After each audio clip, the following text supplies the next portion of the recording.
voltamos com mais um Papo Delas, esse espaço de mulheres, feito para mulheres. E hoje eu estou com uma figura muito querida, que há algum tempo eu já paquerava com ela lá pelas redes. Hoje ela veio, está aqui, depois de um apelo, que bom. E eu queria começar fazendo a leitura de um textinho de Djanila Ribeiro, que fala assim: a gente luta por uma sociedade que as mulheres possam ser consideradas pessoas, que elas não sejam violentadas pelo fato de serem mulheres. Quando as pessoas entendem que a gente está lutando por justiça social, por equiparação e por equidade, não tem motivo para não se dizer feminista. Eu queria lhe agradecer, estou aqui com Divaneide Basílio, né, que ocupa um lugar assim, muito representativo, né? Acho que só olhando as pessoas vão entender, né? E eu queria começar pedindo que você se apresentasse, né? Quem é Divaneide? Na fila do pão não, mas na vida. Então, primeiro eu quero agradecer, quero dizer que eu me senti acolhida só por chegar aqui nesse lugar tão especial. E a segunda emoção foi ver uma mulher negra entrar, né, para me abraçar e para trazer, né, Djamila Ribeiro também, trazer esse lugar do reconhecimento como pessoa. Então, quem sou eu, né, que na fila do pão era que vendeu o pão, mas quem sou eu nesse reconhecimento como pessoa?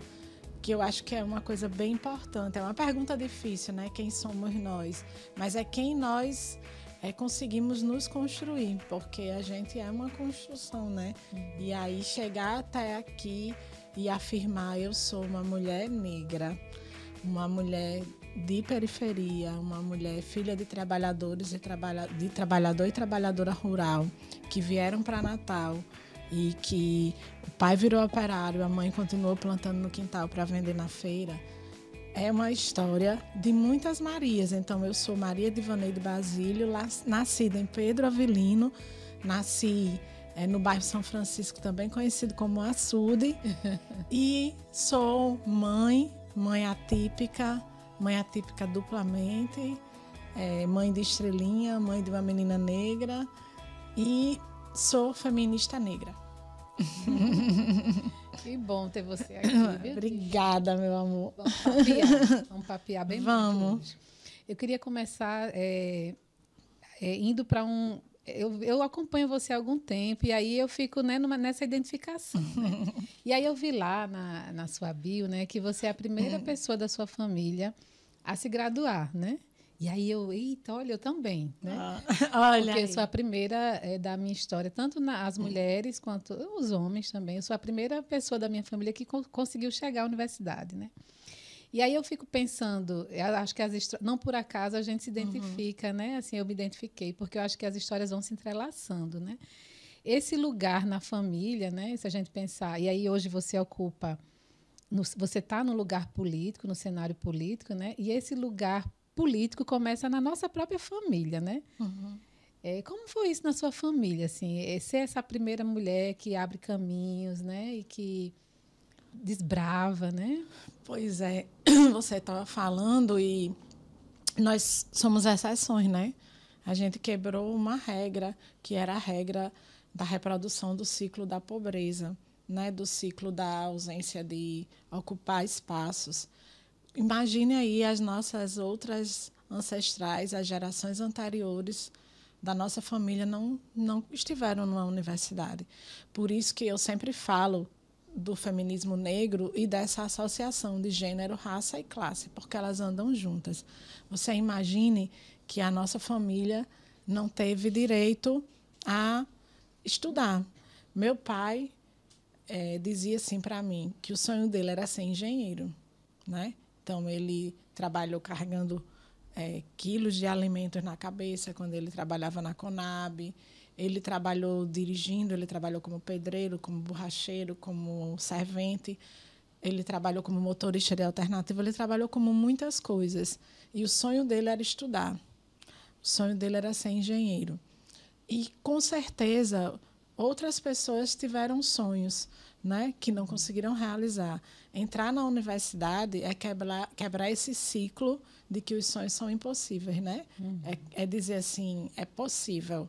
Então, foi por mim, mas foi pelos meus pais, foi pelas pelos que vieram antes, né? Que não conseguiram e que sonharam com isso, né? E que sonharam que a gente pudesse estar nesse lugar, né? Trabalhar duro para dizer, olha, eu não posso te dar nada a não ser esse estudo, eu não posso te dar nada a não ser essa escola aqui.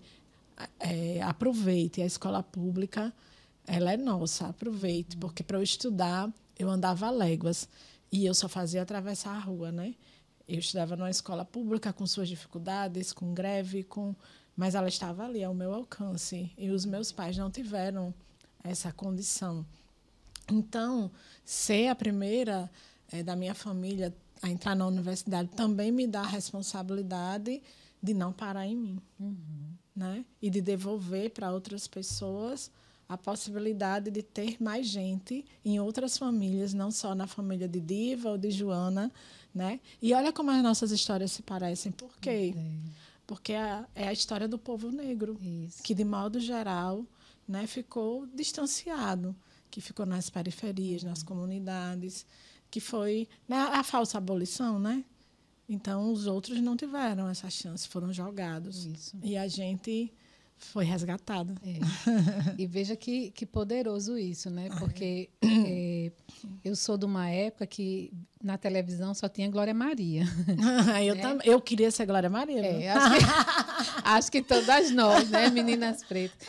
E aí, assim, veja que poderoso, né? Porque hoje tem diva, que é mais perto, né? É uma pessoa que está no cenário ocupando um espaço público. Como é poderoso, né? Eu pegava o 26 todo dia e eu tenho uma amiga que mora na rua de trás, Janaína, e a gente brincava, né? Ela dizia que ela era Fátima Bernardes e eu dizia que eu era Glória Maria. E eu realmente... Eu fiz ciências sociais, mas eu ainda cheguei a entrar em jornalismo, enfim.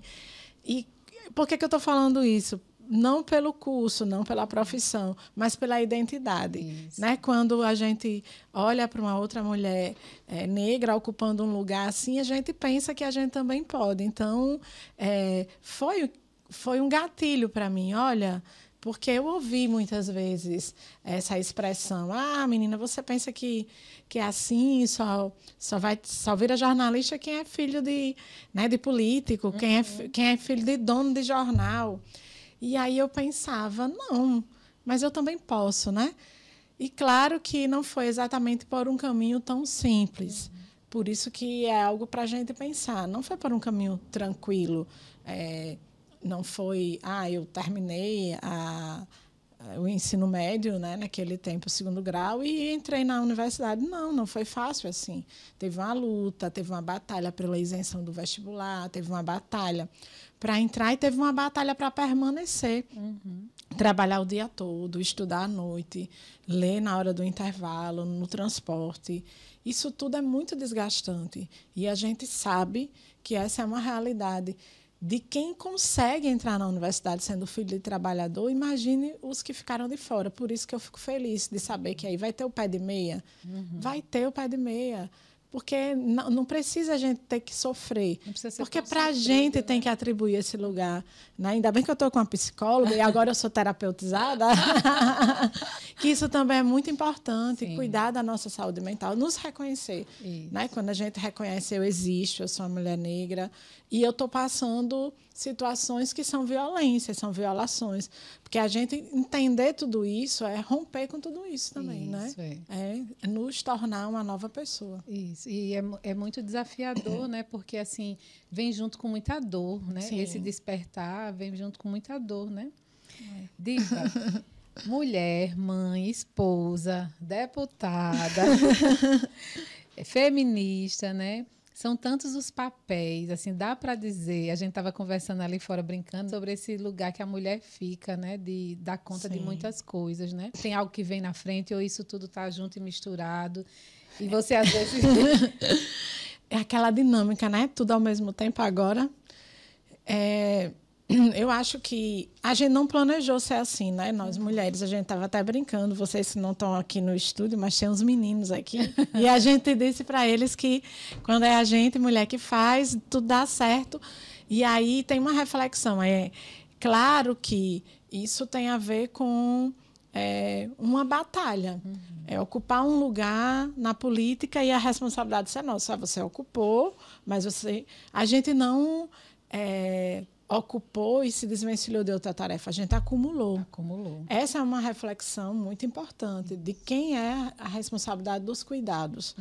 Não, é também do Estado, de oferecer condições. É pensar políticas públicas que insiram as mulheres. Porque quando eu fui candidata a primeira vez, eu era jovem, solteira, não tinha filhos, não era mãe, né? Era estudante. Foi um formato. E não era fácil, porque naquele momento eu tinha que lutar pela credibilidade. Acreditem em mim, uma jovem pode, né? Uma menina negra pode. Então, tinham outros preconceitos ali naquela rota. Porém, quando eu fui candidata sendo mãe, acredite, ao ganhar a eleição e ir para um programa de rádio, um radialista me perguntou: olha, como é que você vai dar conta de ser presidenta do PT se você é vereadora e tem 3 filhos?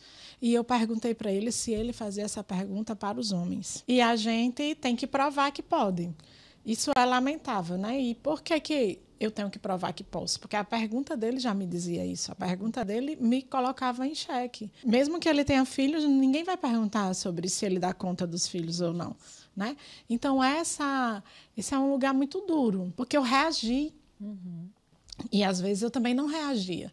Então, eu descobri dentro de mim uma mulher que reage, que não é apenas conciliadora. Esses também eram atributos. Isso, né? Que nos cobram para permanecer assim. Né? Nos cobram. E que tudo bem, eu gosto de ser uma pessoa calma, tranquila, leve, de brincar. Mas eu gosto também de ser respeitada. Então, esse lugar de colocar em dúvida a nossa capacidade é um lugar duro. Teve uma briga na Câmara uma vez e teve um vereador que falou assim: vereadora, quando um não quer, 2 não brigam. Minha mãe me ensinou assim. Eu disse: pois a minha mãe me ensinou a não levar desaforo para casa. O que aconteceu é que eu acabei de ser agredida e eu revidei. Mas aí vocês pediram calma para mim e não para ele que me agrediu. Então, esse também é um lugar, né, de buscar mais empatia no espaço da política, né, porque quando você está nesse lugar é que você percebe, né, quantas violações a gente passa e quantas violências tem numa única frase, né? Isso. Se cale, aceite, não revide. Já teve gente que sentou do meu lado e falou assim: você já ouviu falar em inteligência emocional? E eu virei e perguntei: você já ouviu falar que eu não sou passiva? Você já ouviu falar em capacidade de reação, de posicionamento? Estava falando aí dos desafios, né? De uma mulher negra nesse cenário político, de uma mulher, né? Sim. E aí eu fico pensando, porque apesar da gente observar que hoje, cada vez mais, mulheres ocupam esses lugares, né? Seja no cenário político, em cargos públicos, em lugares que têm um poder de representação e de decisão. Apesar de tudo isso, a gente observa ainda que aquilo que a gente estava falando no intervalo, né? O machismo, ele encontra caminhos, às vezes, muito escondidos, né? Que a gente, às vezes, nem se dá conta. E aí eu fico pensando os desafios que você enfrenta lá nesse lugar, né? Para manter isso que você estava falando, o respeito, a dignidade, né?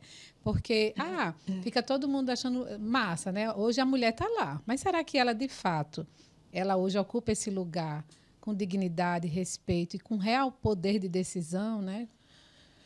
Isso, nós não somos alegoria, né? Pois é. Essa é uma questão, né? Há muito tempo que a gente vem informando, né, a nossa presença, o nosso corpo feminino e a nossa... E eu afirmo o nosso corpo de mulher negra. Por quê? Porque por muito tempo também não se falava nisso. Eu sou a única mulher negra autodeclarada da Assembleia em toda a sua história. Nos autodeclarar já é uma atitude política. Dizer: eu me reconheço como uma mulher negra. Me olhar no espelho e dizer: esse lugar também é meu. Apesar de nos ser dito que não era, ou de nós nunca termos ocupado ele. Então, quando a gente ocupa, não é só uma, são todas. Então, todo dia quando eu estou passando essas situações de violência, eu me lembro de todas as outras que não estão lá, ou que poderiam estar lá, ou que podem estar lá. Porque para eu estar aqui, eu sei que outras mulheres, não negras, inclusive, lutaram muito. Lutaram, brigaram, foram a primeira a votar, a primeira a ser votada. E as mulheres negras estavam aonde? No quintal da casa de alguém, amamentando o filho de alguém. Elas não puderam ser mães de seus próprios filhos. Então, é sobre justiça social. Não é uma reparação só pequena, é uma reparação grande com todas nós. Então, ocupar esse lugar... Divaneide já pensou em desistir, mas é só por um segundo. No minuto seguinte, eu não posso, aqui é coletivo, a gente brigou muito para ocupar essa vaga é nossa, né? Somos nós. Né? Então, sabe, nada sobre nós sem nós, que o movimento PCD, da inclusão, traz muito, eu acho que também serve para nós. Porque não é só sobre sororidade, é também sobre dororidade. É como eu sinto a sua dor e como ela faz com que a gente possa continuar caminhando. Né? E é muito duro, às vezes, ouvir piadas de baixo calão, desqualificação. Né? Teve um dia que eu estava emitindo minha opinião e um deputado virou: tá bom, a gente já entendeu. Tá bom, você já entendeu? Calma aí, é meu direito de falar. Se você entendeu ou não, não me importa. É a minha vez de falar. Então, essas interrupções, elas não são interrupções aleatórias. Elas são interrupções de uma marca muito forte. Sim. E aí, resistir a essa marca do patriarcado é uma resistência coletiva. E é por isso que a gente precisa impor nossa presença. Hoje somos 5 mulheres. É a primeira vez que a Assembleia tem uma bancada tão grande, mas ainda somos 5 mulheres apenas. Né? Então, isso também é simbólico, é de como a gente transforma esse lugar no nosso lugar, como a gente se sente em casa. Sim. É fácil, eu me sinto totalmente, mas aí eu vou na comunidade quilombola, vou na comunidade indígena, se abastece. Me abasteço, falo do quintal produtivo, que falo da lei da agricultura urbana, consigo que uma emenda nossa seja executada, né? Que a gente traga o samba das mulheres, né? Com Valéria Oliveira e todas as cantoras de Natal, né? E aí a gente para pensar, é real, né? Está funcionando, sim. Então vale a pena e eu não posso desistir. Que bom que você não está desistindo, nem eu te ouvindo e me faz visitar também as questões que eu visito, né, que eu passo, até no meu próprio cenário enquanto psicóloga, né? Aqui recentemente eu consegui trazer uma psicóloga negra e a gente pôde conversar, mas assim é difícil, né? Recentemente eu estava num congresso e a gente percebe, olha em volta e vê poucas mulheres negras psicólogas naquele lugar, né? E pela primeira vez, assim, eu estou formada há mais de 10 anos, pela primeira vez eu vi um movimento dentro de um congresso de mulheres negras reivindicando, né? Questões, terem falas, estarem representando o conselho, né? Da formação que eu sigo. Então, eu me identifico muito e vejo o quanto que é difícil a gente... porque também a gente cansa de estar mexendo nisso o tempo todo, né? Porque essas piadas, essas coisas que são ditas nas entrelinhas, fazem a gente visitar constantemente essa dor, ter que se posicionar, e para se posicionar é uma carga, é uma energia, né? É muito difícil, e às vezes eu fico achando que para alguns cenários, a mulher precisa se endurecer para poder dar conta disso. Eu queria te ouvir, assim, na política, a mulher, se a gente pensar, né, tudo isso que a gente carrega do que é direcionado ao feminino, né, da leveza, da suavidade, esses conceitos que são atribuídos culturalmente à mulher. Na política, a gente precisa endurecer para poder dar conta, para estar lá. Como é que fica? Sem perder a ternura. Mas tem que endurecer. Sem perder a ternura de verdade. Mas quando você estava falando que a gente revisita a nossa dor, a gente revisita uma criança que levou não. Uma criança ferida. Uma criança ferida. Então, quando eu fui barrada na Câmara na primeira vez, que eu fui entrar pela porta, que o rapaz não olhou para mim e possivelmente ele depois também ficou envergonhado de ter me barrado. Naquele momento veio também a criança que foi barrada na hora da foto, no aniversário de uma outra criança. E eu me lembro que eu fui para a foto e a menina gritou: a filha do pedreiro agora não. Meu pai tinha trabalhado na obra lá na casa dela. E talvez ela nem tenha dimensão, ou não teve, ou não tinha, porque as crianças vão reproduzindo, né, aquilo do racismo. Mas aquela minha criança ferida voltou. Das vezes que eu fui barrada em muitos lugares. Coisas simples. Eu estava aqui uma vez num shopping e fui comprar um salgado. Nessa época eu podia comer glúten. E a moça simplesmente falou assim: não tem ainda. E aí tinha uma bandeja assim enorme. Eu pensei, não, elas vão organizar, e por isso não tinha. E 1 minuto depois chegou uma mulher alta, loira, e pediu um salgado, e a mesma pessoa serviu assim na minha frente. E aí eu olhei para aquela cena e perguntei: como é isso? Não tem para mim, mas tem para ela? O dinheiro dela vale mais que o meu? E aquela minha indignação, aquela revolta, e eu não sabia muito bem que aquilo, eu estava vivendo uma cena de racismo, né? Eu fui, a mulher pode ter achado que eu não tinha dinheiro, que é assim que é atribuído, independente de qualquer coisa, mas sempre é assim: a gente não vai ter como pagar, a gente é mesmo você é mesmo psicóloga, né? Nossa, né? Então você é mesmo deputada. Então essa dúvida sobre nós ocuparmos esse lugar não é uma dúvida natural, mas ela foi naturalizada, porque se a gente não ocupou antes, então é impossível que a gente não reaja, porque a gente levou muita pancada, né? Então é impossível que nós não somos um ser humano, inclusive é sobre nós sermos seres humanos que têm a condição de reagir, né? E quando eu brinquei, eu sou terapeutizada, mas é de verdade, e você que é psicóloga sabe disso, né? Mais do que eu, é claro, mas é uma forma de nós nos fortalecermos, da gente buscar apoio. A nossa saúde mental precisa ser cuidada, muito bem cuidada, porque é adoecedor alguém te gritar, alguém te humilhar. É adoecedor alguém dizer: eu não enxergo cores, para mim é tudo igual. Isso daí já é uma forma de, né, reproduzir um preconceito. E é adoecedor todos os dias você ter que dizer, né, eu sou deputada. Então, assim, porque alguém não acreditou, porque alguém teve dúvida, porque alguém não entendeu, né, que você pode ocupar aquele lugar.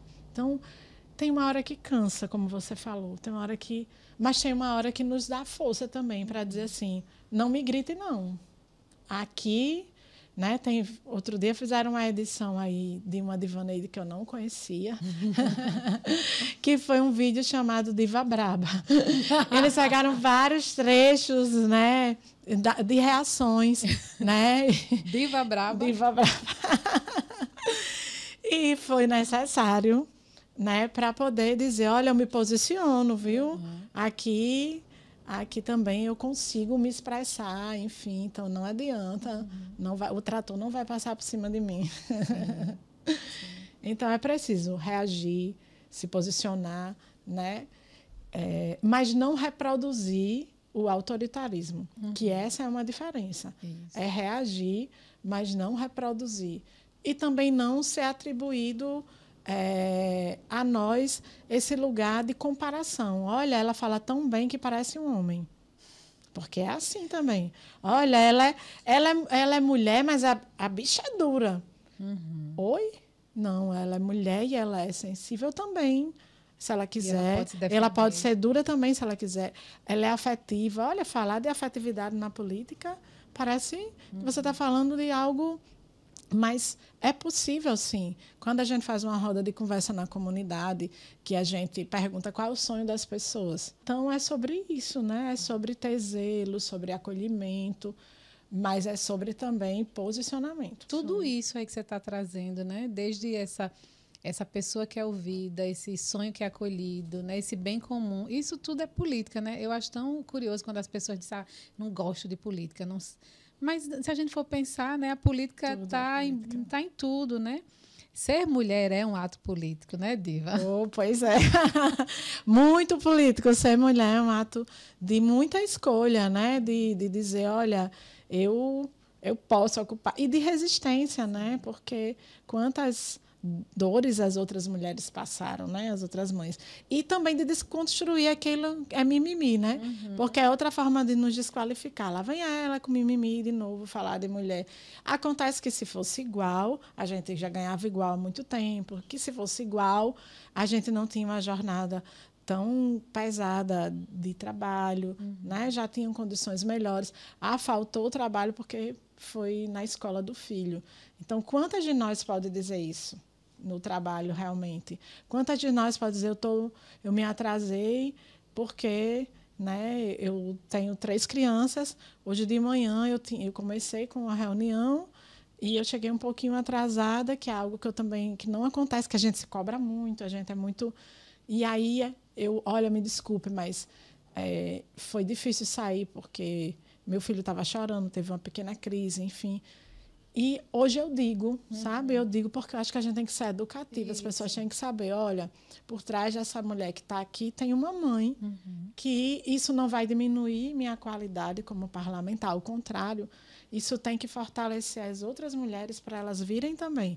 Então, realmente, eu não pude chegar antes. E a verdade é, porque eu tive que acalmar meu filho antes de vir. E isso levou meia hora. Então, isso não deveria contar como algo que lhe minimizasse. Isso, né? Isso. E aí, fazer questão de externar isso é um aprendizado. Talvez em outros momentos nem conseguisse falar ou me sentisse culpada ou de deixar o filho ou de chegar atrasada. Porque eu não vou deixar ele assim, então eu... São escolhas também conscientes, né? Isso. Desse momento que é conciliar essa dupla, tripla, quádrupla jornada. Que é essa arte, né? Assim, a arte de você poder fazer esses manejos, né? Que a política é um pouco arte também, né? E vou pegar o ganchinho aqui que você falou do seu filho, né? E falou um pouquinho sobre as questões de saúde mental. E você é mãe atípica, né? E eu fico imaginando, assim, eu acho que as mulheres que ficam, né, olhando para a tua jornada, ficam pensando assim, como que ela consegue dar conta, né, de tudo isso, porque ainda tem uma criança atípica, né? No caso, temos duas agora. Tudo começou com uma. Enfim, eu tinha uma filha já, Gabriela, e depois eu tive uma segunda filha que faleceu no nascimento e foi muito pesado. E eu descobri que eu sou trombofílica. Eu descobri que eu tenho baixa de proteína S, uma mutação genética, e tem a ver com os traços de anemia falciforme. Opa, tem a ver com minha negritude, né? Tem a ver com a Você já tem a ver com a ancestralidade, né? Com a história. E que a medicina, muitas vezes, não está preparada para nos examinar da forma correta. E aí, no meio do caminho, eu tive a felicidade de ter um filho adotivo e de poder amamentar essa criança, de poder, né? Enfim, a vida seguiu e eu provavelmente não ia ter mais nenhum filho e eis que um dia descubro estar grávida, que foi outra grande surpresa. Depois de muitas dores, eu já estava, né, bastante, vamos dizer, renascendo, né? Então, eu renasci a partir daquele outro processo de me enxergar como poder tocar a vida, né, em frente, porque foi muito difícil voltar para casa sem minha filha. Foi muito difícil ter leite e não poder amamentar. Foi muito difícil descobrir que também há racismo estrutural na saúde, na medicina, né? E que, sei lá, né? É tudo tão duro. E eu fui mãe de novo desse menino, né? Esse menino José. E quando eu peguei ele no colo, depois de muito tempo que eu já não tinha mais leite, porque já fazia mais de ano da minha filha, meu peito encheu de leite, eu amamentei aquela criança. E José, uma vez ele disse, mãe, você me salvou. Eu disse, não, você que me salvou. Ele me salvou, ele salvou nossa família, ele nos tirou de um abismo gigante e nós estamos aqui. E quando a gente foi adotar ele, a psicóloga perguntou assim para a gente se a gente tinha certeza, né? Porque tem todo um processo, né? Longo, burocrático e que tem que ter mesmo. E aí Gabi disse assim, eu tenho sim, a gente já adotou meu pai, agora eu vou adotar meu irmão. Né? Então, ela se resolveu o processo de adoção. A criança elabora melhor do que a gente. E eu lá parada, eu disse, meu Deus, será que eu vou ser aprovada nesse processo? Porque não conseguia dizer nada. E, bom, aí é isso que eu descubro que Mateus, que estava na minha barriga, que tinha uma probabilidade de ter uma doença rara, enfim. Eu já vinha tratando da trombofilia, porque descobri na gestação anterior, aí, enfim, nessa eu já consegui tomar a medicação todo dia, enfim, e já foi bem melhor. Mas eu tinha todas as alternativas para dar errado. Era hipotireoidismo, aumento de líquido, pressão alta, diabetes gestacional. Menina, eu era um caso raro na medicina. Eu fiquei internada ali, né? E vinha para casa, passava mais tempo internada do que em casa. Enfim, foi aquela gravidez bombação total. Até que eu fiz um exame que eu tinha como fazer um que era mais invasivo, e aí tinha o risco de perder, ou esse que poderia descobrir 5 síndromes, digamos assim. E aí deu uma delas no exame de Mateus, que foi síndrome de Down. E, por incrível que pareça, no dia que eu recebi o resultado, eu fiquei, assim, feliz. Porque eu disse, então, ele vai viver, né? Porque eu já tinha desenhado na minha cabeça incompatibilidade com a vida, sei lá, alguma coisa, assim, muito grave. A neurose, né? E eu já estava arrasada. Quando A neurose e o trauma, o trauma, né? E aí não, era síndrome de Down, então vamos que vamos cuidar, vamos preparar, vamos amar. E é só amor, né? Essa pessoa é só amor, é beijo para todo mundo. Sorrisão. Sorrisão. Claro que teve, no ano passado, inclusive, agora no final do ano, teve mais uma internação. Quando eu fui diplomada, a primeira vez eu fui diplomada no hospital. Então, eu saí com ele da UTI, direto para tomar posse, para você ter ideia, né, de como foi tudo muito, como é tudo muito difícil. Agora mesmo, eu lembro que eu estava no hospital com ele e eu estava com a mesma roupa que eu tinha ido para a Câmara, né, para a Assembleia, aliás, de manhã, e eu saí correndo para encontrar com ele no hospital, que ele estava passando mal, e ele se internou. Aí apareceu a imagem lá, apareceu eu com a mesma roupa, a mulher que estava do meu lado, olhou assim. Aqui eu tava.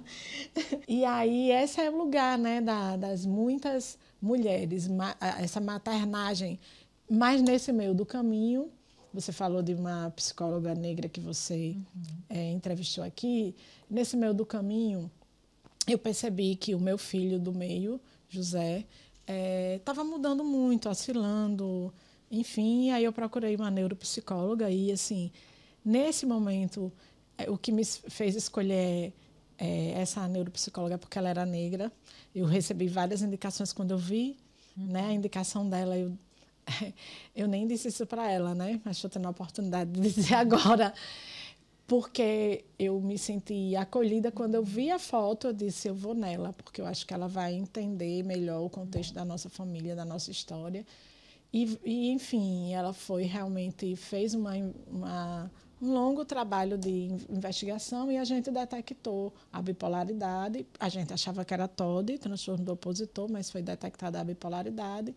Também foi detectado o TDAH. E, assim, quase descartado, mas por ser tão leve, o autismo, que é mais forte, é a bipolaridade, que chama muita atenção. E aí eu pensei, meu Deus, eu já era mãe de uma criança atípica e agora são 2. Aí, o que eu vou fazer? Aí depois caiu a ficha. Não vou fazer nada, vou cuidar, porque ele já estava aqui, eu já estava percebendo que ele era diferente. Então, agora eu tenho que me preparar, né? E eu já conheço o luto, então vamos sair dele e vamos cuidar. E vamos cuidar, rezar e amar. E eu estou vivendo, porque é tudo muito recente. Sim. Faz menos de um mês que eu descobri tudo, esse novo caminho, né? Um diagnóstico que não é uma sentença, mas é uma forma de lidar com esse novo lugar. E quando eu disse eu tive que parar meia hora antes de sair de casa, é porque eu não podia vir deixando ele tão agitado quanto ele estava. Porque é difícil arrumar para ir para a escola, ele querer ir para a escola. É difícil ele querer comer aquela comida, porque tem uma seletividade alimentar grande, o tecido. É difícil ele... E eu tenho que me revestir de uma nova mãe. Então, eu já era mãe de 3 crianças, e mãe aprende todo dia, mas eu sabia mais ou menos lidar. Mas eu estou conhecendo um novo filho, que já estava comigo, mas ele é um novo filho. E eu tenho que ser uma nova mãe. Então, isso requer uma busca.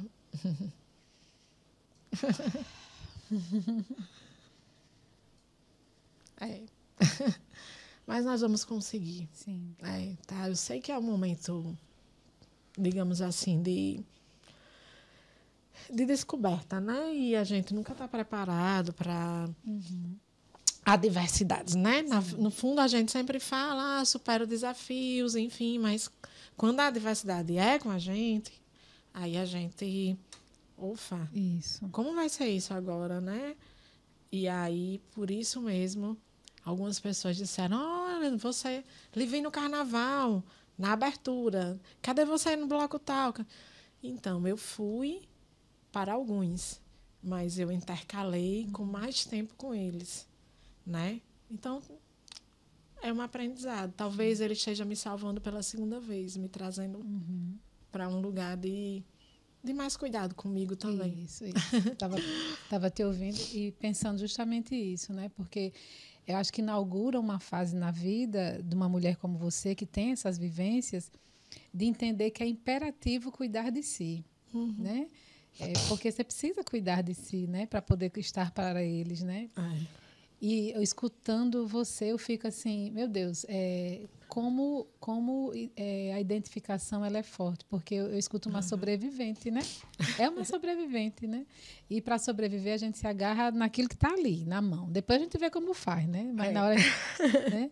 Então realmente é um dia de cada vez, é uma mãe para cada filho, né? É uma vivência por vez, né? Que bom que você segue buscando e se cuidando, né? E você fala, né? Você diz assim que vai, quando você vai ocupar lá o seu cargo, você diz que vai ocupar com gênero, raça, etnia, amor, né? E tudo isso, toda essa gana por vida, né, Diva? É uma gana por vida, né? É muita gana por vida, mulher. Eu não cheguei lá sozinha, essa é a primeira coisa. E eu acho que essa frase, ela retrata essa chegada conjunta de gênero, de etnia, né?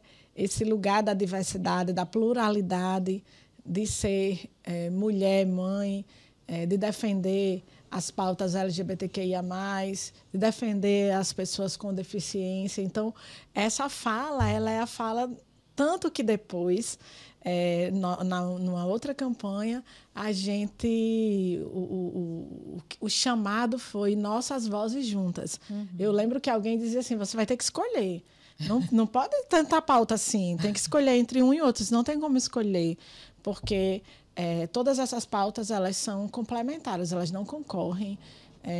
E essas pessoas todas acreditaram que esse mandato podia ser representativo e diverso. Então, eu não vou escolher, nós vamos correr, né? Vai dar certo. E essas vozes juntas que ecoaram por Natal e agora pelo RN. Então, esse é um lugar. Não é fácil, porque igualmente a gente passa preconceitos individuais por sermos quem somos, a gente também passa preconceitos por ser um mandato que se propõe a. Lá vem ela de novo. Só podia ter sido a deputada Divaneide a apresentar essa proposta aí. Pois é, só podia e tinha que ser eu, porque o povo me elegeu para fazer isso. Vai ter dia Marielle Franco, sim, querendo o senhor não, votando ou não, vai ter, e a gente vai celebrar essa data de enfrentamento à violência política contra todas as mulheres, a população LGBTQIA+, e as pessoas negras. Então, esse é um dia simbólico. Do mesmo jeito que vai ter a Semana da África na escola. Você já imaginou? Nossas crianças conhecendo um pouco da história. Que né? nos foi negada, né? Que nos foi negada. A gente não aprendeu nada, veio aprender depois. Isso. E tantas rainhas, né, que a gente deixou de conhecer e que as próximas gerações vão conhecer. Então, está nas nossas mãos. Então, a gente precisa fazer um mandato que seja, né, com gênero, com raça, com etnia, com amor, com tudo. Não dá para separar. Né? Não dá para separar. Nós somos um todo, né? É sistêmico. Exatamente. E a própria mulher, né? Ela traz em si tantas coisas, tantos traços, tanta complexidade, né? Isso. Que bom lhe ter aqui, viu? Bom demais. Obrigada, viu? Eu que agradeço. Deixa eu ver se tem lembrar mais de alguma tanta coisa forte. E também de me sentir à vontade, né? Porque assim, quando a gente é acolhida, a gente consegue, né, ir do choro ao riso. Pois é, e essa coisa de ir do choro ao riso, né? Pensando nas dores, né, Divaneide, assim, eu escutei muitas vezes, tanto em processo terapêutico, eu como cliente fazendo terapia, como conversando com pessoas, né? Assim, tipo, mas você fica muito na dor, mas você fica... A questão da dor... Arrasta muita corrente. Arrasta muita corrente, né? E eu acho que é muito importante a gente falar para as pessoas assim. O fato da gente falar da nossa dor não significa que a gente se identifica como dor total, né? A gente não é só dor, mas a dor precisa ter lugar, ter escuta, né? Ser legitimada, parar de ser invisibilizada, né? É verdade. E isso é difícil, assim, nos custa, mas é importante que se faça. Inclusive para a gente transpor, né, esse lugar. Eu acho que as mulheres precisam falar desse lugar para que as pessoas entendam que uma lei como a Lei Maria da Penha é importante, para que as pessoas entendam, né, que ter o Dia Marielle Franco é importante porque a gente vai falar de nós e a gente não vai mais naturalizar a dor. Porque a dor é sua, fica aí quieta. E essa também é uma forma de silenciamento. Lá vem de novo falar, não, venha, pode falar, aqui pode. Isso. Tem um lugar que pode, tem um lugar que é seu. Aqui você vai ser bem tratada, bem acolhida. E isso não é sinal de fraqueza, como vocês me disseram há pouco tempo, né? É sinal de força também, a gente conseguir dizer, eu sinto isso, mas eu também sinto muito prazer em estar nesse lugar. Eu sinto muita alegria, né? Trabalhar aí nas comunidades, dar retorno, dizer, olha, nós conseguimos sim, vai ter um poço, né, artesiano na sua comunidade, vai ter a titulação de uma terra quilombola. Vocês sabiam que vocês podem acessar o Pronaf-A? Querem ajuda? Vocês conseguiram acessar o edital da Lei Paulo Gustavo? Porque mais que saber que tem política pública, é as pessoas poderem acessar. Então, nós também temos essa chance de poder, né, fazer com que as pessoas conheçam. Sim. E saibam e tenham acesso, né, às políticas públicas. Sim. Então, quando a gente apresentou as cotas raciais nos concursos públicos em Natal, foi isso, né? Eu ia falar o seguinte, assim, eu tenho 45 anos, já volto há algum tempo, né? E eu acho que pela primeira vez eu observo o cenário político da cidade um pouco menos na bolha das oligarquias, assim, né? Eu acho que pela primeira vez eu estou observando isso, assim. E aí, ao mesmo tempo que isso é muito bom, né? Assim, no primeiro momento, às vezes, causa um certo impacto, né, para as pessoas. Imagine para quem está lá, né? Porque aquelas cartas marcadas a gente não está vendo tanto mais, né? O caminho não vai dar na mesma coisa, né? Você sente isso lá, observa? Eu sinto que a gente tem quebrado barreiras, né? E que há muitos caminhos. e que a gente pode construir novos caminhos, né? E eu acho que isso é bem importante. Estar lá é símbolo disso, né?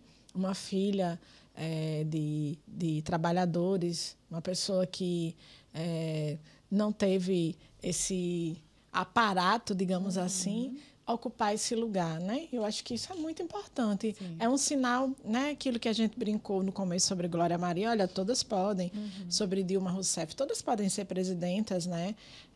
Todas podem ser psicólogas e ter um podcast, né? Eu acho que isso é muito bacana, porque uma vai puxando a outra. Sim. Uma mulher inspira a outra, né?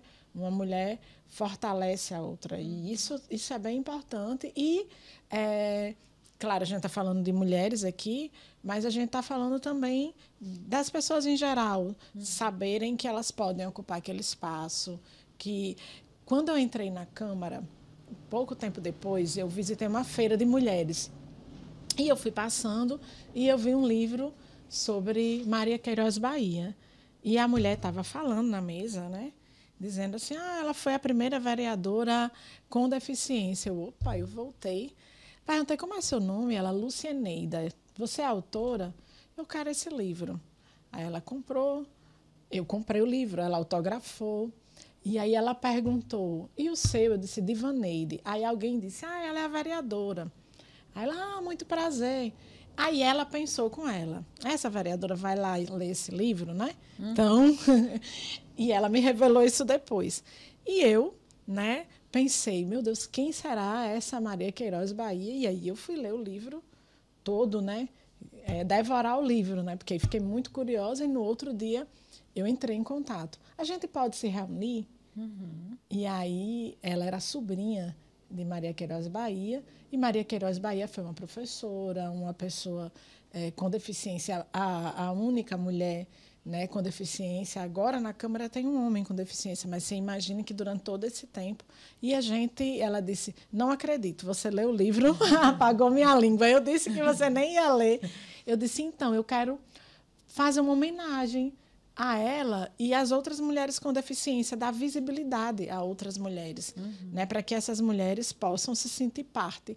E daí surgiu a Comenda Maria Queiroz Bahia, e foi muito lindo o dia das homenagens. É um projeto de resolução da casa, eu saí de lá, mas a Comenda continua existindo, e isso é muito simbólico, né, de como nós podemos trazer todas essas identidades para um lugar central. Sim. Um lugar de respeito, um lugar de visibilidade, né? De colocar as mulheres nesse centro.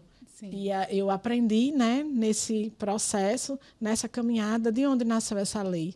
De uma feira de livros, né, em que mulheres falavam sobre mulheres. Então, é muito importante que a gente possa, né, ouvir nossas histórias, saber nossas histórias, ler sobre nós. Ler mulheres, ouvir mulheres. Né? Que é a proposta do Papo Delas, né? Esse espaço que a gente pode fazer troca, né, do nosso lugar enquanto mulher na vida, o ser mulher no mundo, nos vários cenários, né?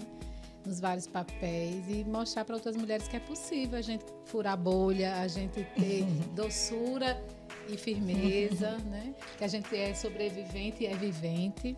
Isso. Maria Queiroz Bahia furou uma bolha lá atrás, deixou o caminho, mas não foi tão fácil, percebe? Isso, todos esses anos, e ainda tem muita barreira. Barreiras arquitetônicas, barreiras físicas, barreiras veladas, e às vezes escancaradas. Então, vamos superar todas as barreiras. Vamos furar a bolha. Né? Obrigada, Didi. Obrigada, meu amor. Olha aí, ó, minha irmã gêmea. A gente foi separada na maternidade. Por alguns poucos dias. Vamos fazer uma festa no meio. Muito obrigada. Obrigada. Por você ter topado e por você ter, né, assim, se disponibilizado do teu coração, falar de coisas tão íntimas, viu? Eu agradeço. Foi você que fez isso. E que vem os nossos 46 anos.